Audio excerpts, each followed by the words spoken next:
So, you're playing Clash Royale and trying to reach Ultimate Champion, but every season ending up stuck in here? In this video, I'll share with you 23 tips from my own personal experience as a free-to-play player who reaches Ultimate Champion every single season without spending a penny. To make it easier for you to understand, I divided this video into 3 chapters. Chapter number 1, Sources. Chapter number 2, Motivation. And chapter number 3, Become a Pro. Now, let's begin with the sources. In Clash Royale there are various sources. Here are a few tips for using them cleverly. Chapter number 1, Sources. Tip number 1. Use gold to upgrade keycards. Gold is a really high value resource in the game, especially if your deck is not maxed out. Make sure you use it only on keycards. My personal tip is to first max your spells because they can fit into several decks, so it's an advantage. Tip number 2. Evo shards and how to get them for free. Matchmaking will probably make sure that your enemies have at least 2 Evo cards that you will have to face during a ladder battle. To get your own Evos without buying them in the store, you will need to know how to farm them, and here are 5 opportunities to do so. Play in every mode you can earn seasonal tokens, and with the tokens you earned, make sure you buy the seasonal shards. Buy this additional shard too, even if you are not using this card right now. In the future, you might be grateful. You can even buy twice in one season. The more XP you gain and the more levels you raise, the greater your chance of getting a shard as a gift in the King's Journey. Don't forget to accumulate your resources and use them only when it really helps you to make progress. Complete the free pass to collect your shard at the last step. And for the last one, if you're really fortunate, you can unlock an evolution immediately with 6 shards drop you can get from the lucky drops. But obviously, it's more likely to get just a single shard. Tip number 3. Upgrade keycards whose level is critical. Fireball versus Inferno Tower, for example. Let's say, for the example, you're playing in your deck with Fireball and Inferno Tower. It would be smarter to upgrade the Fireball to max level compared to the Inferno Tower. And why? If your Fireball isn't max level, you simply won't be able to eliminate some cards with one shot, and they will survive your Fireball and may counter push to your tower. And from there, your path to defeat is very quick. On the other hand, if your Inferno Tower isn't at max level, it will still do a big damage to any character that reaches it. It will just take an extra few milliseconds, which is worth sacrificing compared to some Musketeer that doesn't die from your Fireball. Tip number 4. Save your gems and try to use them only for challenges. In recent years, it's known that it's much harder than before to get gems in Clash Royale.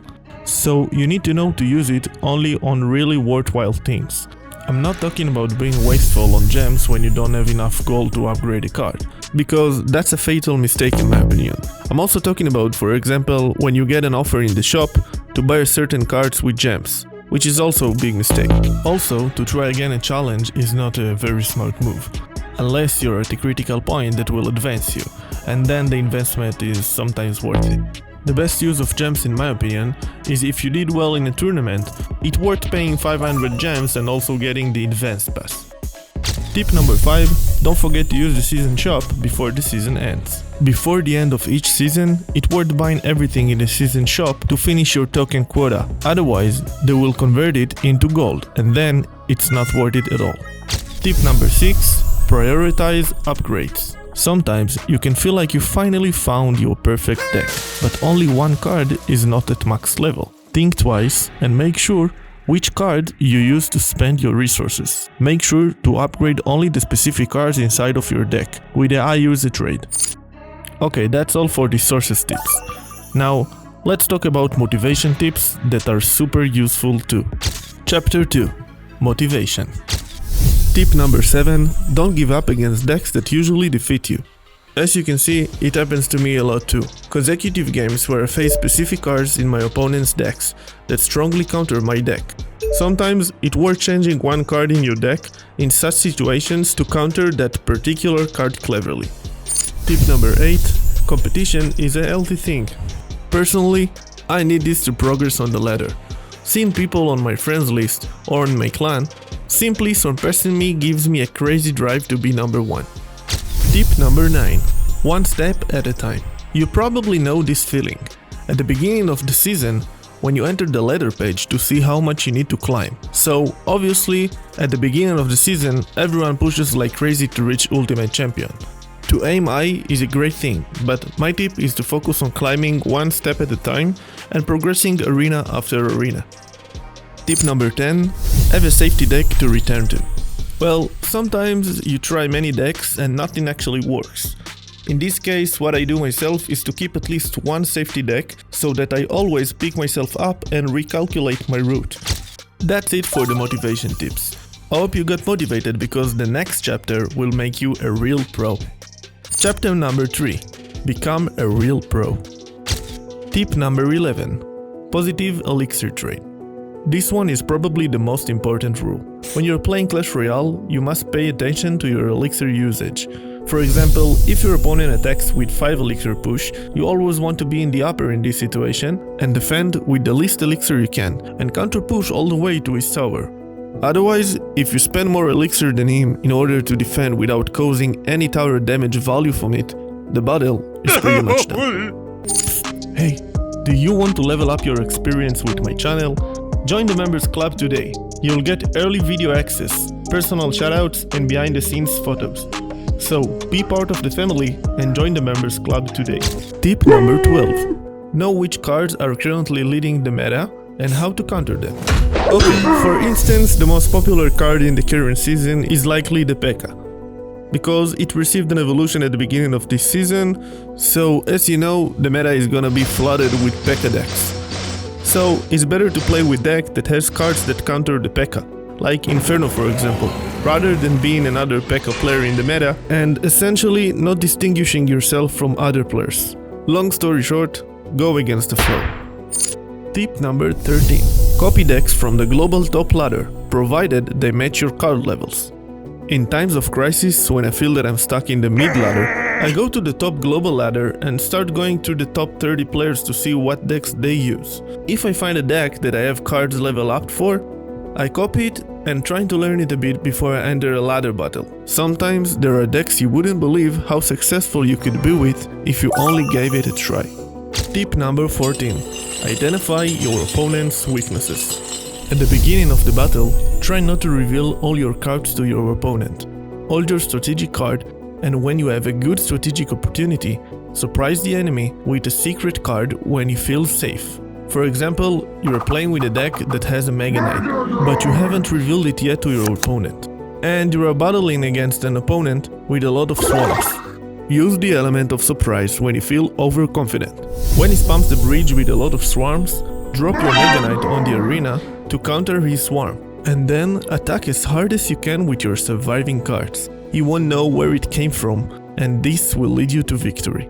Tip number 15. Know every card in your deck as best as possible. You should master your deck before you play on the ladder. Otherwise, you might learn from your matches, but still, don't risk a rank if you can learn your deck first on non-ladder battles. Tip number 16. Know the synergy in your deck. When playing Clash Royale, it's recommended to use your deck in a way that you always have a card for emergencies, so you can create a perfect cycle, defend well, and counter-attack with what's left from the defense. A good playstyle is to play for example with combo cards, like Lava plus Balloon, Hog plus Ice Spirit, Golem plus Night Witch, and many more. Tip number 17. Know your deck weaknesses and how to deal with them. Before you enter a ladder battle, you must have a confidence to play with your deck. Every deck has its weaknesses. For example, if you are playing with a deck that has an Inferno Tower, and your opponent has a tank approaching your building, the Inferno Tower starts burning the tank and suddenly it gets zapped. For this, you need to know how to deal with situations where things don't go smoothly, and put backup cards in your deck for such scenarios. Tip number 18. Play defense against time. Since Clash Royale released the Tiebreaker update in 2019, this is extremely rare to get a draw. Whoever has more HP in their building when the time's up, wins. Since then, the rules have changed and the defense has become more important than ever against time. If you're on the lead and the game is about to end, play strong defense until the time runs out. Trust me, you don't always have to take down the king tower. Tip number 19. Use at least one win condition in your deck. To increase your chances of winning and deciding the battle, have at least one card, preferably, that directly attacks the building, whether a spell or a troop. Tip number 20. Use emotes to confuse your enemy at critical moments. Okay, you can say what you want, but sometimes using emotes can play our emotions.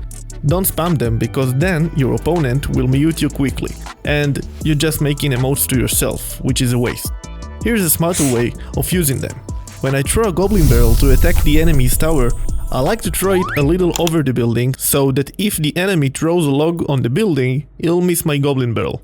Now, good players usually know this well-known trick. To confuse them, I like to write them "well played" while the barrel is on the air, so they focus on the emote, but more than that, it's not something they identify visually directly, so I keep them busy while they're reading what I say. And during this time, their attention is diverted, so they probably will miss my barrel. I'm swearing to you, it works for me many times. Tip number 21. Check your replays to learn from them. Not just when you lose, but sometimes even if you win, try to understand what worked well for you. Tip number 22. Practice with your friends in the clan with new decks before you're playing on the ladder. This way you will suffer few losses on the ladder and come more prepared to the arena with your new deck. We reach the end. Tip number 23. Make sure you have cards in your deck that can cover various enemies' decks. For example, one of my favorite cards is the Royal Recruits. They can counter very tough pushes and deal with many ground troops, like Hog Rider, Elite Barbarians, Giant, Mega Knight, Bowler, Pekka, Mini Pekka, Bandit, Wizard, Eerie, Battleman, Ram Rider, Prince, Royal Hogs, Graveyard, and the list is still going. I recommend you also find a card that can respond to various cards. So, these were all my tips. I hope I helped you and you learned something new from them. Now it's your time to shine and to finish the next season on the top ladder. If you liked the video, I'd be more than happy if you share it with your friends and subscribe to my channel. See you in the next video.